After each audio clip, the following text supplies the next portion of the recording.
Nosso Deus, nós estamos pedindo o Teu direcionamento ao nosso coração, à nossa mente, através do Teu Espírito Santo, nesse momento que estudamos esse assunto da Tua Palavra. Todos nós, de uma forma ou de outra, carecemos, ó Deus, de entender como encontrar um equilíbrio entre a nossa autoridade e a influência sobre os nossos filhos. E nós rogamos que nos dirija pela Tua Palavra e que Teu Espírito Santo nos conduza, pois oramos em nome de Jesus. Amém. Se você observar-nos aqui, eu tenho, por exemplo, 2 filhos menores e 2 filhos maiores. O Lucas tem 13, a Laís tem 14, vai fazer 15 agora. E meus outros menores têm 6 e 8 anos. 6 e 9 anos. O outro vai fazer 7 agora, então são bem próximos. Lá em casa tem 2 sobre os quais funciona muito bem a autoridade. Eles são bem novinhos ainda. Mas tem 2 que a autoridade tem que ser mesclada com a influência, para que as coisas funcionem. Se nós olharmos para nós, por exemplo, o irmão Idemar e a irmã Lucilene, daqui uns dias a filha casa, não é? Ela vai ter o lar dela, mas na idade dela, eles precisam ter influência. Mas em casa tem outro menorzinho, o Cauã. Sobre ele é autoridade ainda, apesar de que a influência já começa a ter um papel extremamente importante nisso. Então, se nós olharmos para cada um de nós, aqueles que já são pais e aqueles que ainda terão seus filhos, ou aqueles que já criaram seus filhos, eles são adultos, a autoridade e influência é uma questão extremamente importante no lidar com eles. A autoridade pode ser resumida da seguinte forma: é o que podemos realizar com os nossos filhos porque somos mais fortes ou maiores. Irmão Fernando, conseguiu? Está aí na tela. Eu coloquei na tela autoridade versus influência. Será que alguém tirou? Se você digitar aí na procura, vai aparecer o PowerPoint, autoridade versus influência, que ajuda muito os irmãos, porque eu tenho uma imagem para mostrar. A autoridade, então, é o que realizamos com eles, porque nós somos mais fortes e maiores que eles. Por exemplo, há uma idade que você diz assim: agora vocês vão dormir. E eles vão fazer isso, porque eles são obrigados a fazer isso. Você é maior que eles, você é mais forte que eles. Então, se você quiser usar da força física, você vai usar. E você vai fazer com que eles durmam no momento em que você disse, não durmam, mas que se recolham para os seus quartos, para as suas camas, no momento que você disse. Agora, quando eles são um pouco maiores, já estão na juventude, essa coisa vai ter que ser meio negociada. O seu tamanho já não assusta mais. A sua força já não assusta mais. Eles têm tanto tamanho e força, e talvez tenham mais tamanho e força do que você. Então a autoridade, ela começa a enfraquecer, enquanto a influência, que é a disposição do filho de se colocar debaixo da autoridade dos pais, e a razão está na confiança que os filhos depositam nos pais, ela precisa crescer. Tem a idade que nós dissemos assim: olha, você não vai em tal lugar, você vai ficar em casa. Eles não têm escolha. Sabe por que eles não têm escolha? Eles não têm dinheiro para ir, eles não têm como se locomover até aquele lugar, eles têm medo do que vão encontrar na rua. Então você tem os meios e o dinheiro para fazer isso, e eles não têm. Então eles não têm escolha. Eles são obrigados a obedecer a sua autoridade, baseada na sua capacidade, tanto financeira e todas as questões da vida que você pode estabelecer. Até certa idade isso vai funcionar muito bem. Mas a partir de certo momento, quando eles tiverem já a coragem, os recursos necessários e os meios necessários, você pode até dizer que eles não vão, mas no fundo a decisão é deles. Por isso que a influência é importante. Porque a influência vai levar o teu filho, o meu filho, a pensar 2 vezes antes de fazer qualquer coisa. Quando eles já estiverem na idade, quando eles podem tomar as decisões sozinhos. Até um certo ponto é a minha força, é o meu dinheiro, os meus meios que mandam. A partir de certa idade, é a minha influência, que se foi plantado ou não, vai fazer a diferença no coração deles. Vocês estão vendo essa imagem aí? ela tem ali um índice de idade, eu coloquei de 0 a 18 anos. Com 0 anos, a influência também é 0. Qual é a influência que você tem sobre o coração e a mente do seu bebê de 1 ou 2 dias de idade? Ele só pensa em comer e dormir. É isso que ele está ali na conjunção dele, naquilo que ele é comer e dormir. É isso que ele se preocupa. Mas conforme ele for avançando na idade, essa autoridade, que é a questão que está em cima, então você vê que dos 0 aos 18 anos há um declínio da autoridade, dessa capacidade de mandar. Dos 0 aos 18 anos, a autoridade declina, ela é absoluta no início, mas ao final, a influência dela é muito pequena. Ao contrário, a influência, ela começa nula, e nesses 18 anos ela tem um crescimento fantástico. Até que na idade madura deles, a sua capacidade de mandar será relativamente muito pequena.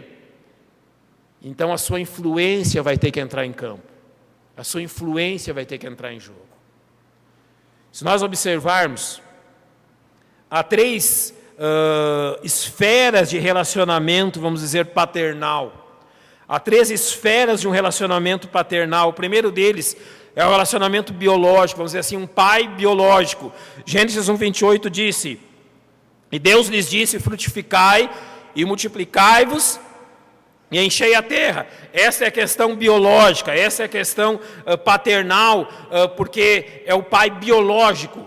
Foi a partir dele, ou seja, ele é a origem do filho. No filho estão os seus genes, no filho está a sua constituição biológica. Eles se parecem fisicamente por quê? Porque são descendentes de nós.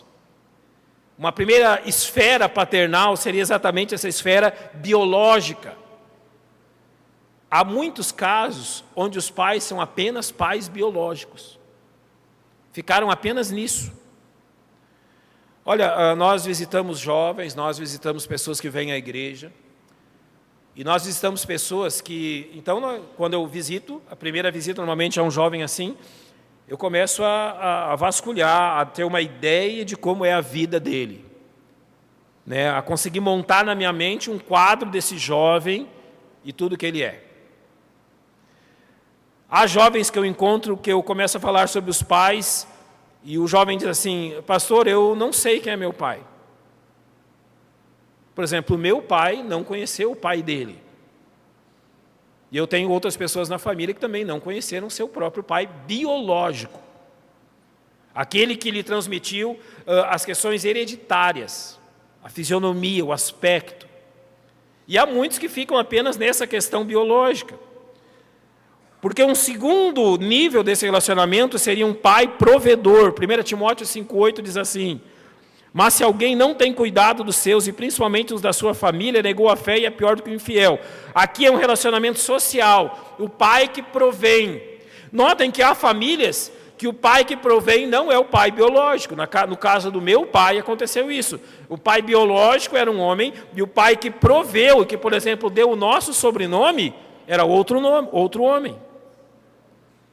Ou seja, nós recebemos o sobrenome desse homem. Ele foi o pai provedor. Então é um segundo nível. Há um pai biológico, há um pai provedor. O normal seja que o pai biológico seja o pai provedor. Mas nem sempre, no nosso tempo de famílias desajustadas, isso tem acontecido. Um terceiro nível de relacionamento, vamos dizer, é o pai influente. Notem que um homem e uma mulher podem ocupar os 3 papéis: serem os pais biológicos, serem os pais provedores, sejam os pais de influência. E talvez isso não aconteça. Talvez um seja o pai biológico e outro seja o pai provedor e o pai de influência. Na minha vida, por exemplo, o meu pai é o pai biológico, é o pai provedor. Mas houveram outros homens na minha vida que se tornaram como pais de influência, principalmente 2 tios meus. Eles foram extremamente influentes na minha vida. Ou seja, o que eu carrego de influência cristã de atitudes, eu devo muito a esses dois tios. Um já está com o Senhor e o outro pregou aqui em janeiro, se os irmãos bem lembram dele. Então, eles foram aqueles que influenciaram diretamente a minha vida. Não eram meus pais biológicos, não eram meus pais provedores, mas eram meus pais de influência. Agora eu quero que você se enxergue nisso. Quero que você olhe para a sua vida nisso.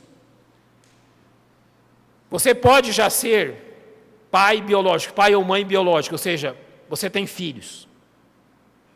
Ou você está casado há pouco tempo, ou se casando agora, está casado e pensando em ter filhos, em breve você vai se tornar pai biológico. Irmão Felipe Garcia amanhã vai se tornar pai. Não é? Quando a gente se torna pai, a gente diz, olha, então me tornei um homem completo, agora eu sou esposo e pai. Pai biológico. Com o passar do tempo, ele vai ter que se tornar também, desde o começo, mas durante toda a criação do filho, um pai provedor. Nós somos pais provedores, nós provemos um lar e sustento para os nossos filhos. Mas o que a Bíblia nos chama a atenção é para a nossa esfera de pais de influência. Ela nos chama a atenção o quanto nós somos capazes de influenciar o coração dos nossos filhos. Você tem que ser o pai biológico, você pode ser o pai biológico, você precisa ser o pai provedor, mas a Bíblia te chama principalmente a ser o pai de influência. Olha só o que diz Provérbios, capítulo 23, verso 26. Dá-me, filho meu, o teu coração e os teus olhos observem os meus caminhos. Esse pai de influência é um trabalho que nós realizamos desde o nascimento dos nossos filhos. Ter influência sobre eles, e naquele gráfico os irmãos viram bem, precisa ser algo crescente, enquanto a nossa autoridade vai decrescendo. Precisa ser algo que cada vez mais cresce. Eu devo, desde a infância do meu filho, influenciar as decisões dele. Por quê? Porque ele não é neutro. O coração do meu filho sempre vai pender por pecado. Sempre vai pender para aquilo que é mal. Eu sou pecador, minha esposa é pecadora e nós tivemos 4 filhos pecadores. E o coração pecaminoso deles vai pender para o mal. Então a Bíblia diz que eu devo influenciar o meu filho, o coração do meu filho, influenciá-lo em direção a Deus. Esse é o meu trabalho como pai influente. Eu devo direcionar o coração do meu filho para Deus. Sabe por quê? Porque, irmãos, a palavra de Deus demonstra que todos nós nascemos adoradores. Nós temos necessidades básicas na nossa vida. Por exemplo, nós temos necessidades sociais, nós temos necessidades físicas e nós temos necessidades espirituais. Deus nos criou com elas. E dentre as necessidades espirituais, nós temos a necessidade, nota só, isso faz parte da nossa, daquilo que nós somos, da nossa natureza. Todos nós nascemos adoradores. Sabe qual é a diferença? A diferença é aquilo que nós vamos adorar. Por que você acha que os homens se curvam diante da lua? Por que você acha que os homens se curvam diante do sol? Por que você acha que pessoas se curvam diante de imagens? Por que pessoas se curvam diante de outros homens? Porque todos nós temos a necessidade de adorar. Então, qual é a influência central minha no coração dos meus filhos? É influenciá-los. Eles vão ser adoradores. Então, eu os influencio a serem adoradores do Deus vivo e verdadeiro. Esse é o meu papel. Influenciá-los a se voltarem para Deus através da sua palavra. Influenciá-los a se voltarem para Deus através daquilo que Deus revela dele mesmo. Deus se revela na natureza, como diz o Salmo 19, mas Romanos capítulo 1, versos 19 e 20, 18, 19 e 20, mostram que Deus se revela também na consciência. E Deus se revela no Salmo 19, dos versos 7 a 10, na sua palavra. Então a palavra de Deus me leva a influenciar os meus filhos, para que eles sejam adoradores do Deus verdadeiro. Para que então, conforme eles crescem em idade e maturidade, isso que o verso 26 do capítulo 23 de Provérbios diz: dá-me, filho meu, teu coração seja algo verdadeiro. Porque, irmãos, quando eles tiverem o dinheiro deles, quando eles tiverem os meios deles, a força que nós teremos neles será se nós temos ou não o coração deles. Ter o coração dos nossos filhos é extremamente importante e essencial. Então, com base nisso, eu quero dizer 3 coisas básicas a respeito dessas duas coisas básicas melhor a respeito dessas questões. Primeiro, é importantíssimo cultivar na família o sentido de identidade familiar. Para que os nossos filhos tenham a nossa influência, para que nós tenhamos o coração deles, é essencial cultivar na família o sentido de identidade familiar. Já trabalhei com diversos jovens em diversos locais. E realmente há uma dificuldade tremenda quando você trabalha com adolescentes e jovens que não têm identidade familiar. Que não têm a influência dos pais como um motor propulsor na vida deles. Onde os pais não plantaram influência na vida e no coração deles. Então você conversa com eles e diz, olha, e o seu pai? Eles, olha, pastor, eu nem sei onde está meu pai. E uma vez um disse assim para mim, pastor, eu não sei onde está meu pai, eu não quero saber onde ele está e eu prefiro que ele esteja morto. Eu, sério? Você prefere que seu pai esteja morto? Sim, ele me fez tanto mal que eu prefiro que esse homem não viva mais. Zero de influência. Ou pior, uma influência negativa. Não foi cultivado nada de paternidade no coração dele. E sabe o que acontece então? Quando essas pessoas chegam no casamento, elas não têm um reflexo, elas não têm uma base para seguir. Como que vai ser o seu casamento? Elas dizem, olha, eu não tenho nem ideia, porque eu nunca tive família. Eu já ouvi muito isso. Então é interessante, é importante que nós cultivemos o sentido de identidade familiar na nossa família, de 3 formas, seguindo 3 questões básicas. Primeiro, não sendo permissivos em demasia. Irmãos, no nosso lar, as pessoas têm que saber quem manda. Tem que saber quem coloca a comida na mesa. Tem que saber que aquela comida custou o meu suor e o meu tempo. Eles têm que saber quem é pai, quem é mãe e quem é filho. São os 3 papéis do lar.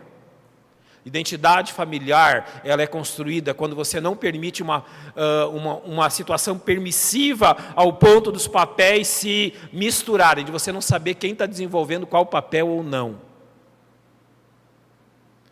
Olha, nossos filhos são nossos filhos, não são nossos iguais. Filho não é igual ao pai e nem mãe. Com os filhos nós falamos de forma diferente. Porque tantas vezes falamos, olha, nunca permita que o seu filho discuta com você. Porque exatamente essa discussão desrespeitosa é um sinal que os papéis foram invertidos. Por isso não deve acontecer. Nós falamos com os nossos filhos sendo nossos filhos. Não estou dizendo com isso que o pai tem que ser um carrasco, um ditador ou algo assim na vida. Eu estou dizendo assim, que você tem que conservar os papéis. Pai é pai, mãe é mãe, filho é filho. Não seja permissivo ao ponto desses papéis se misturarem. Em segundo lugar, também não seja autoritário em demasia. Não se reina na família através do terror. Você pode dizer assim, e por exemplo, nas famílias mais antigas foi assim, na família do meu pai, da minha mãe foi assim, na família do meu sogro foi assim, aonde pais incrédulos conduziram as famílias, vamos dizer assim, na ponta do reilho. Sabe aquele chicote de bater no cavalo? A ponto de nós ouvirmos assim, olha, quando um de nós errava, todos eram disciplinados. Ou seja, a disciplina no lar, ela era ferrenha. Mas ao mesmo tempo que a disciplina era ferrenha, o amor era imperceptível. Você não pode ser duro em demasia que você esqueça de amar. Você não pode ser autoritário em demasia ao ponto dos seus filhos terem medo de você. Olha só, uma coisa que eu sempre falo para os pais. Essa mão aqui é a que dá carinho. Que acaricia o cabelo, passa a mão, abraça. A gente tem que ter muito cuidado para a criança não confundir essa mão que dá carinho com a mão que bate. Eu trabalhei com muita criança e olha, não é que pastor fica vasculhando a vida de ninguém, mas nós somos treinados para observar coisas. Então, por exemplo, eu estou constantemente treinando isso. Eu estou lendo um livro agora chamado Decifrando Pessoas. É um livro que na área de direito se lê. E para exatamente perceber como as pessoas se comportam. Eu já vi muitas vezes, cheguei em casas, não de crentes, mas de pessoas incrédulas, aonde, você é pastor, está com a Bíblia, vou chamar meus filhos. E chamo os pequenos tudo para dentro de casa para ouvir a Bíblia, e de repente ele vai colocar a mão assim sobre a cabeça da criança, e a criança, por que ela teve esse reflexo de tirar? Porque ela não está acostumada com a mão que dá carinho, ela está acostumada com a mão que bate. Deus deu o lugar certo para disciplinar e Deus deu o instrumento certo. Use a vara, não a mão. A mão é para dar carinho. Não faça a criança confundir as coisas. Ser autoritário em demasia, usar de violência, não é o caminho para ter influência. Em terceiro lugar, o caminho de influência é centrarmos a vida da família em Cristo. É uma família cristocêntrica, uma família que sabe quem é Cristo e que adora o Senhor Jesus Cristo. Uma família que tem Cristo como centro, ou seja, todos na família sabem quem é o Senhor Jesus Cristo. Todos na família se renderam ao Senhor Jesus Cristo como seu Salvador. Todos na família amam ao Senhor Jesus Cristo. Então, nós criamos um tipo de identidade familiar que é uma identidade familiar cristã. O que é uma identidade familiar cristã? É uma identidade onde os valores de Cristo moldam a família. Cristo é o reflexo daquela família. Cristo é o Senhor daquela família. A influência começa por isso. Em nossa família ser um reflexo do Senhor Jesus. Em segundo lugar, é importantíssimo demonstrar amor contínuo no relacionamento entre marido e mulher. Sabe por quê? Os nossos filhos tendem a copiar no casamento deles aquilo que eles veem em nós. Eles tendem a copiar na vida deles aquilo que eles estão vendo em mim e na minha esposa. Os meus filhos vão copiar no casamento deles aquilo que eles estão refletindo, recebendo o reflexo da minha vida e da vida da minha esposa. Então, influência sobre os nossos filhos começa principalmente pelo fato de Cristo estar centrado, mas passa pelo exemplo de pai e mãe. Como que nós influenciamos nossos filhos? Quando verdadeiramente eles veem em mim e na minha esposa alguém que está servindo ao Senhor Jesus Cristo. Isso é essencial. Realmente demonstrar um amor contínuo no relacionamento entre marido e mulher. Aqui agora eu os enumerei. Primeiro, cultivar na família o sentido de identidade familiar. Segundo, demonstrar amor contínuo. Eu os enumerei de 1 a 8. Para que nós tenhamos aí uma visão correta disso. Então, o terceiro seria valorizar o mundo particular do filho. Como que nós temos influência nele? Quando nós valorizamos que ele é uma pessoa singular, ele tem o seu mundo pessoal e ele tem o seu mundinho. Sabe como é que você influencia o seu filho? Quando você entra no mundo dele. Quando você entra no coração e na mente dele, e tem muitas formas de fazer isso. Olha só, quando ele está ali pelos 4, 5, 6 anos, hoje eu tenho na minha casa o Luiz Miguel com essa idade, um pouquinho mais, mas com essa questão, ele gosta de chegar em mim e contar as coisas que ele descobriu. Coisas incríveis que ele descobriu, por exemplo, pai, o mundo é redondo.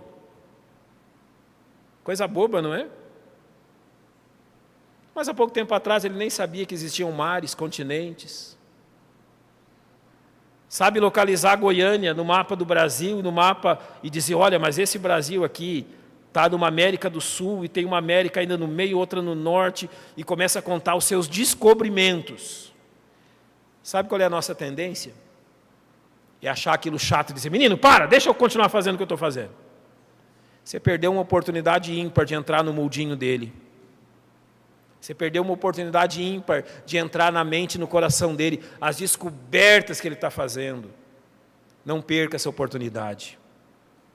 Entra no moldinho, entra nas descobertas, e olha, conforme eles vão crescendo, adolescência, quase na juventude, esse mundo cresce. Eu tenho uma menina em casa que ao final do dia quer me contar tudo que ela viu e tudo que aconteceu. E já começa a misturar tudo aquilo que acontece ao redor com aquilo que ela sentiu. A mãe dela entende ela bem melhor do que eu, reconheço. Mas precisa ouvir. Precisa entender como que ela está vendo o mundo, o que o mundo está passando para ela, o que o coração dela sente diante daquelas coisas. Não perca a oportunidade, então, de entrar nesse mundo particular do filho, porque é nesse mundo particular que você vai influenciar ele. Em quarto lugar, você quer influenciar seu filho? Então, olha, aprende a manter as promessas que você fez para ele. Sabe por que as promessas são tão importantes? Porque promessa envolve confiança. Rapaz, se você prometeu disciplinar, chega em casa e disciplina. Se você prometeu recompensar, chega em casa e recompensa. Mas não faça uma promessa para não cumprir. Porque ele vai começar a pensar de você o seguinte: meu pai e minha mãe são do tipo que fala e não faz, então não confio neles. Ah, minha mãe sempre fala isso, meu pai sempre promete isso e nunca cumpre. Ora, se não é para cumprir, então não prometa. Suas promessas são essenciais nessa questão. Em quinto lugar, os pais precisam dar aos filhos a liberdade de fracassar. O homem que inventou a lâmpada incandescente teve milhares de fracassos antes de conseguir chegar no ponto certo. Todas as invenções e descobertas e avanços se deram através do binômio erro-acerto, erro-acerto, erro-acerto. Fracassar não é o fim do mundo, simplesmente significa que alguns de nós precisam de mais uma chance. Então, a questão preciosa nisso, dê liberdade para que os filhos fracassem. Eu vou lhe contar algo que eu já contemplei muitas vezes, e algo que eu não quero de forma alguma para os meus filhos. Eu contemplei pais que colocaram no coração deles e na mente deles, não dos filhos. Meu filho, por exemplo, eu já contemplei isso diversas vezes, vai ser jogador de futebol. Tem aquela peneira, não é? Aquele teste. O menino vai para o teste, termina o teste, o menino está acabado. O que foi? Reprovei. Como você reprovou de novo? Você não consegue jogar bola melhor que esses outros aí? É que o menino já chegou numa pilha tão grande, um nervosismo tão grande, que ele era o único que não tinha liberdade de fracassar. E quando fracassou, o mundo caiu. E entra uma pressão. Vai pressionando, pressionando, pressionando. Olha só, nós podemos fazer isso. Coisa simples. Vai fazer a carteira de motorista, prova vestibular, conclusão de curso na faculdade, conclusão de primeiro e segundo grau, concursos públicos. Nós podemos incutir na mente deles que eles não têm o direito de fracassar. Daí nós não estamos sendo pais que influenciam, nós estamos sendo tiranos. Em sexto, os pais precisam ser encorajadores da família. Sabe que na maioria das vezes a única coisa que nossos filhos precisam é de encorajamento? É de dizer a eles, olha, realmente essa vez não foi possível, mas nós vamos nos preparar melhor e nós vamos enfrentar a próxima muito bem preparados. Muito bem preparados. Eu já decidi, quando os meus filhos fizerem vestibular, eu vou fazer junto. Vou estar lá junto com eles, vou fazer também. Não quero passar, não quero fazer curso nenhum, mas eu vou estar lá fazendo. Vou estar junto com eles, ou seja, procurando dizer, olha, não é o fim do mundo, nós podemos fazer isso aí juntos e enfrentar juntos e vencermos juntos. Passarmos por essas questões juntas. Fala, Catarina, o que foi?